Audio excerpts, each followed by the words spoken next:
ಸೂರ್ಯನಿಗೆ 12 ವಿಧವಾದಂತಹ ನಾಮಗಳು ಇದೆ. ಭಾಸ್ಕರ, ಅರ್ಘ್ಯಮ, ವಿಭಸ್ವಾನ್, ವಿಭಸ್ವಂತ, ಅರ್ಕ ಹೀಗೆಲ್ಲ ಇದೆ. ಅದರಲ್ಲಿ ಪೂಷ ಅನ್ನತಕ್ಕಂತಹ ಸ್ವರೂಪದಲ್ಲಿ 12 ಅಂದರೆ 12 ವಿಧವಾದಂತಹ ಸೂರ್ಯರಿರತಕ್ಕಂಥದ್ದು.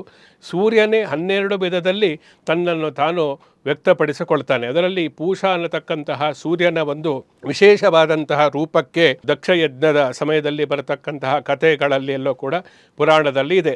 ಯುದ್ಧವಾಯಿತು ಪರಸ್ಪರ ಸೂರ್ಯ ಮತ್ತು ವೀರಭದ್ರನಿಗೆ.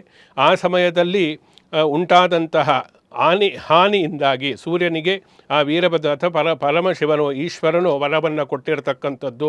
ವಿಶೇಷವಾಗಿ ರಥಸಪ್ತಮಿ ದಿವಸ ನಿನ್ನನ್ನು ನೀನು ಆ ಮೂಲಕ ವ್ಯಕ್ತಪಡಿಸಿಕೊಂಡು ಭಗವಂತನ ಸ್ವರೂಪವೇ ಇನ್ನೊಂದು ಸೂರ್ಯನಾರಾಯಣ ಅನ್ನತಕ್ಕಂಥದ್ದು.